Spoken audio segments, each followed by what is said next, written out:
Olá, tudo bem? Vamos estudar juntos hoje a lição de número 5, que tem como título Capacitação do Espírito para Testemunhar.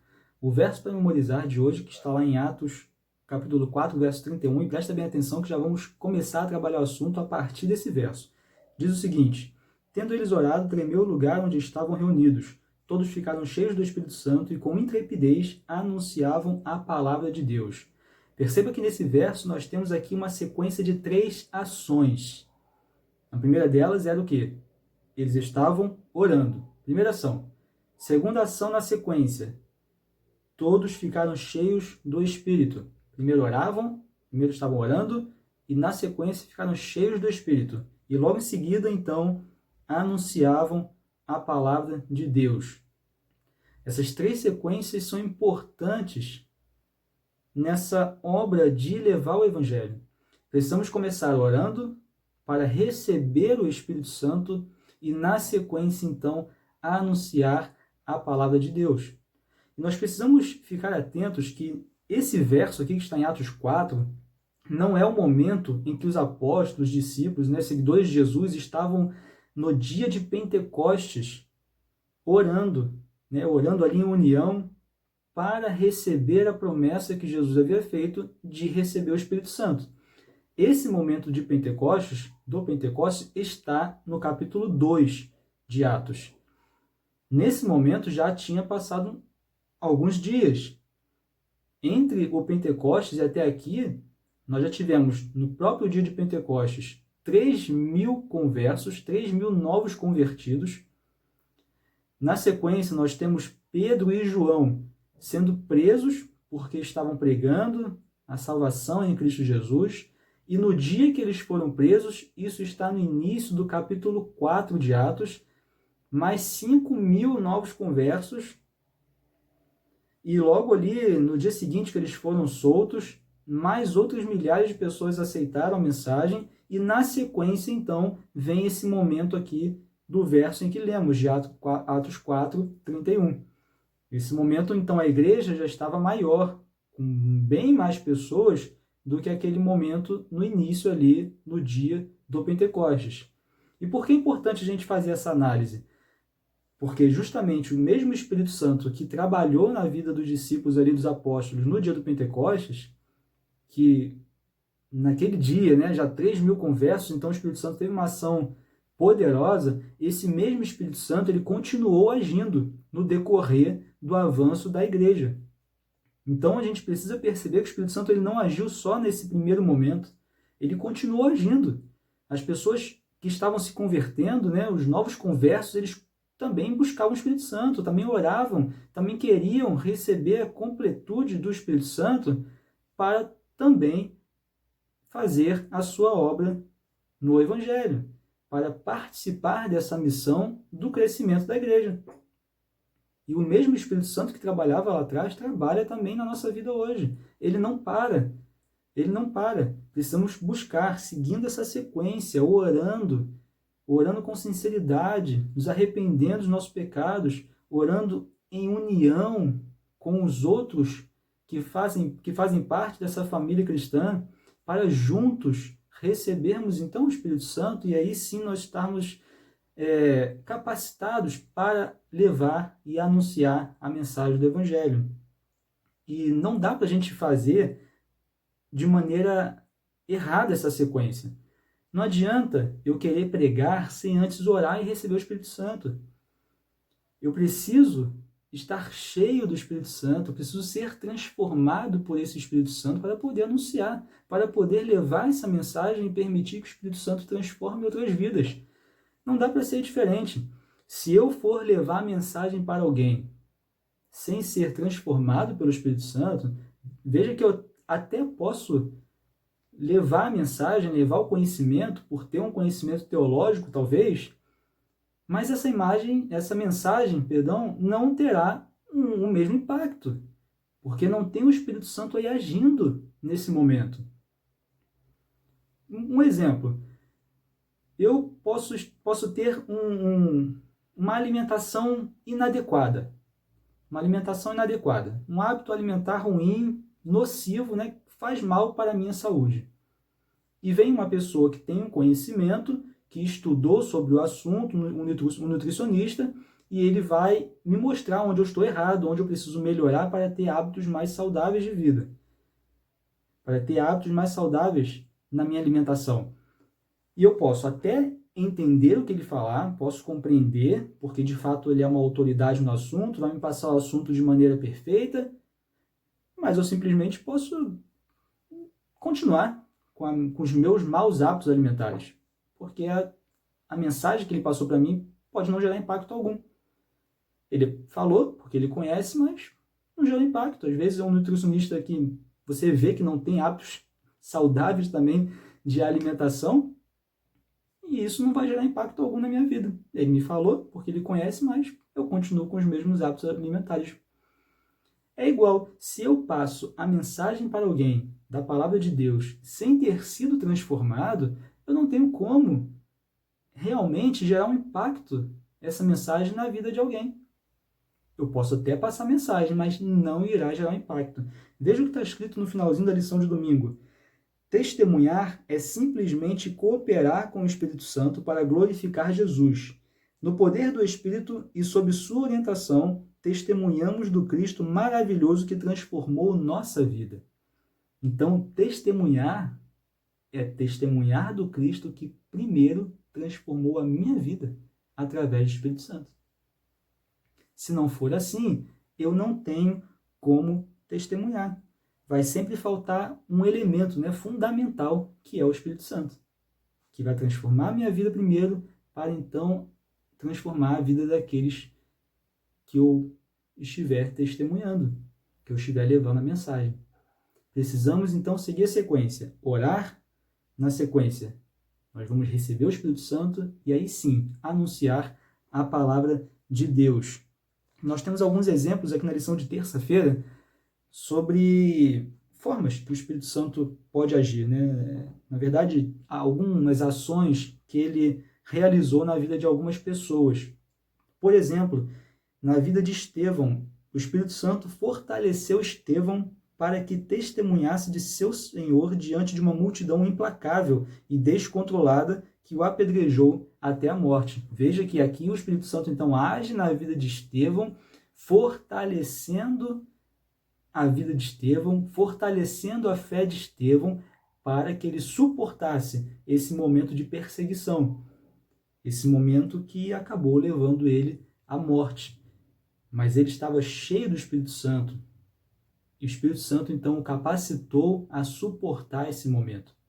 E perceba que a igreja que estava orando lá atrás, lá no verso 4 que nós lemos, eles não estavam orando pedindo para que Deus os livrasse da perseguição. Não. E perceba que isso fica evidente, até porque a igreja está crescendo mais ainda enquanto João e Pedro estão presos. Se essa fosse a preocupação deles, a igreja não estaria crescendo. A igreja não estaria crescendo. A gente pode perceber aqui a maneira miraculosa e incrível que o Espírito Santo age. Pessoas sendo presas por conta de um movimento, e o movimento continua crescendo. Ou seja, aqueles que estavam prendendo, estavam o fazendo para tentar enfraquecer o movimento, mas a ação do Espírito Santo é tão poderosa que o movimento estava crescendo. E a preocupação não era do Senhor libertá-los, ou impedi-los de serem perseguidos. Não. A oração era apenas para que Deus enviasse o Espírito Santo para transformar a vida deles, e assim eles então falassem da mensagem do Evangelho. E Estevão aqui, ele recebeu esse fortalecimento para suportar a perseguição. Nós então precisamos orar e pedir para que o Espírito Santo nos conduza. Não precisamos orar para que Deus nos livre de possíveis perseguições. Não. Esse não deve ser a nossa preocupação na nossa oração. Nós precisamos orar para que o Espírito Santo nos fortaleça na perseguição. E na sequência nós temos mais um exemplo de como o Espírito Santo agiu em outro momento. Ele guiou Filipe miraculosamente ao etíope influente que buscava a verdade, a fim de abrir o continente africano para o Evangelho. Esse relato nós falamos na lição anterior. Filipe, ele foi conduzido de maneira miraculosa até o etíope, que estava ali tentando entender as profecias, e Filipe então foi conduzido até ele para explicar a leitura para o etíope. Etíope esse que era uma pessoa importante na sua localidade onde ele morava, uma pessoa de muita influência. E a partir dele foi aberta uma porta para que o evangelho entrasse no continente africano. Mais uma vez a gente percebe que onde o Espírito Santo age, coisas grandiosas acontecem. Não são coisas pequenas, não, são coisas espetaculares. 3.000 pessoas sendo convertidas num dia, mais 5 no outro dia. Aqui, através de uma pessoa, uma porta se abre para um continente inteiro receber o evangelho. É impressionante. Onde o Espírito Santo age, coisas grandiosas acontecem. Na sequência, a gente vê também como o Espírito Santo agiu na vida de Pedro, o auxiliando na compreensão da mensagem, justamente quanto ao preconceito que Pedro estava tendo com relação aos gentios também receberem o Espírito Santo, né? Os gentios conversos também receberam o Espírito Santo. Pedro achava que era alguma coisa exclusiva deles, o receber o Espírito Santo, não seria estendido a todos. E o Espírito Santo, então, conduz Pedro a compreender que os gentios e, enfim, todos aqueles que se convertessem teriam a possibilidade, sim, de receber o Espírito Santo na sua vida. E aqui, então, o Espírito Santo age na vida de Pedro, quebrando barreiras de preconceitos num líder, um dos principais líderes dessa igreja primitiva. Nós precisamos compreender que é assim que o Espírito Santo continua agindo hoje.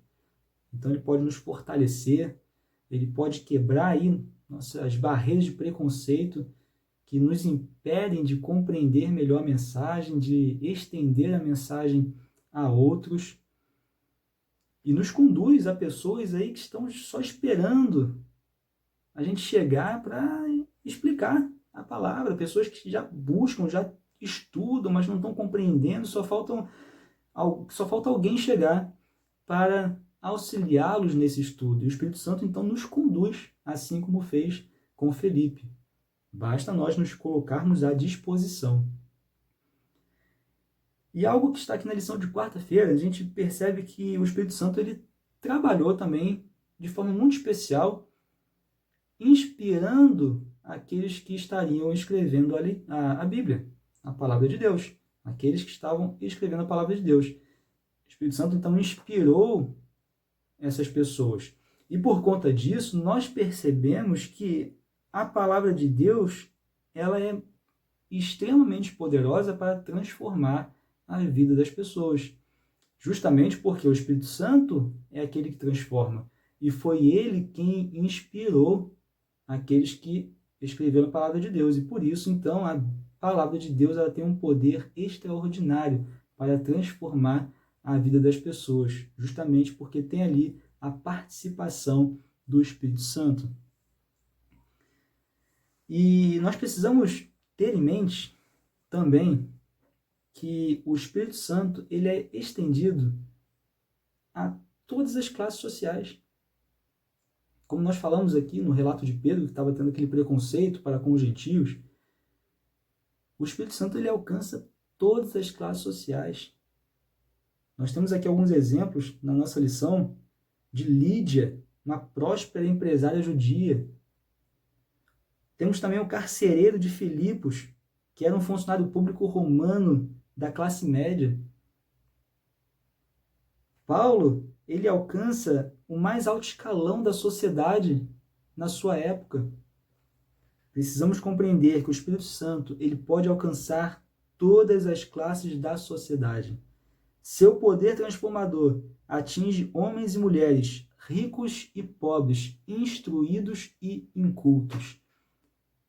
O Espírito Santo, o seu poder transformador, ele pode ser estendido a todas as pessoas, todas.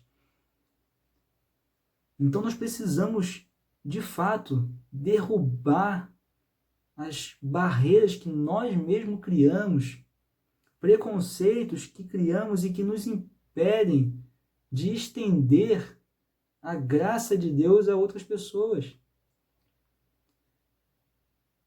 Nós precisamos derrubar qualquer tipo de preconceito. Todas as pessoas, elas podem receber a transformação pelo Espírito Santo. Todas. Os grandes líderes mundiais, os presidentes, primeiros-ministros, reis, até aqueles que estão presos, encarcerados, seja lá por qual motivo for, todas as pessoas da sociedade, elas podem ser alcançadas pelo poder transformador do Espírito Santo. Todas. Nós precisamos derrubar os preconceitos que nos impedem de alcançar mais pessoas para Cristo. E nós precisamos também compreender que a obra do Espírito Santo, ela não substitui a nossa participação na missão. Não é simplesmente orarmos para que o Espírito Santo haja na vida das pessoas, faça isso para alguém, faça aquilo para outra pessoa, e pronto. O Espírito Santo, a participação dele nessa missão não substitui a nossa tarefa. Nós somos cooperadores nessa missão. O Espírito Santo é aquele quem convence, é aquele que converte, que transforma, que impressiona as pessoas a compreenderem a necessidade de ter Cristo na sua vida, de aceitar a salvação em Jesus. Mas nós temos nosso papel de cooperar. E o Espírito Santo não é apenas um poder que é concedido a nós para usarmos como quisermos. Negativo. Até porque o Espírito Santo não está submetido a nós. Não é o nosso servo. Nós somos servos. Nós é quem temos que nos colocar à disposição para ser usado da maneira que o Espírito Santo achar melhor. O Espírito Santo, em um momento, ele pode abrir algumas portas para nós atuarmos testemunhando. Em outros momentos, ele pode achar que é melhor não, fecha alguma porta porque ele entende que um outro tipo de ação vai ser melhor. Mas, enfim, nós precisamos estar à disposição. Nós somos os servos, nós somos os cooperadores, nós somos os instrumentos. Então, precisamos nos colocar à disposição. E veja que cada um tem um papel nessa obra. Deus é aquele que julga. Jesus é aquele quem faz a mediação entre os seres humanos e o Pai. Através da sua natureza humana, Jesus, ele liga o ser humano ao Pai através da sua natureza divina. E o Espírito Santo, como eu falei, é aquele quem vai convencer, quem vai trabalhar na vida da pessoa, influenciando de alguma maneira para que a pessoa tenha o contato com a verdade. E é claro que esse papel de convencimento não é convencendo à força a pessoa a aceitar a mensagem, não. Lembra que falamos na lição anterior sobre o livre-arbítrio. O livre-arbítrio, ele sempre é respeitado. Sempre. Então nós não podemos tomar o lugar de Deus de julgar, o lugar de Cristo de ser um intermédio entre um ser humano e Deus. Não. Nenhum ser humano, sim, pode ser um intermédio entre outro ser humano e Deus. Só Cristo, que tem a natureza humana e divina. E não podemos tomar o papel do Espírito Santo, de tentar convencer as pessoas. Veja que, ainda quando nós tentamos convencer as pessoas, né, tomando o lugar do Espírito Santo nessa obra, quando a gente quer trabalhar convencendo alguém de alguma coisa, muitas das vezes nós nos tornamos ainda pessoas que vão atrapalhar o Evangelho.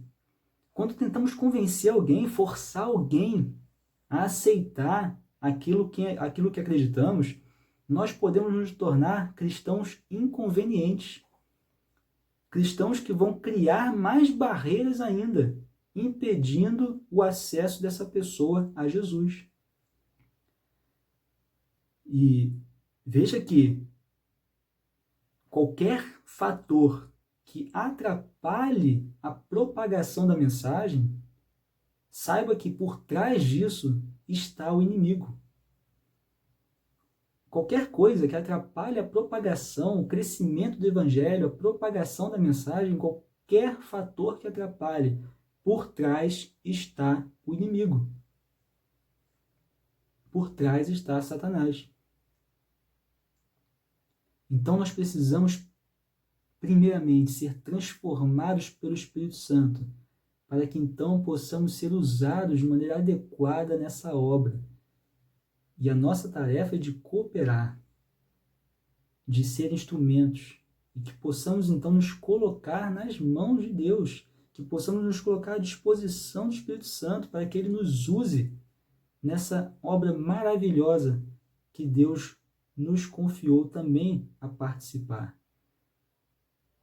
Que possamos desejar a cada dia ser transformados pelo Espírito Santo para propagarmos o Evangelho a todo mundo. E essa é a nossa maior missão nessa terra. A nossa grande missão no planeta Terra é levar a mensagem às pessoas, é levar Jesus às pessoas. E para executarmos, precisamos ser preenchidos pelo Espírito Santo. E que você então possa ser preenchido pelo Espírito Santo para participar dessa obra maravilhosa. Que Deus possa te abençoar. E nós nos encontraremos então na lição número 6. Até lá!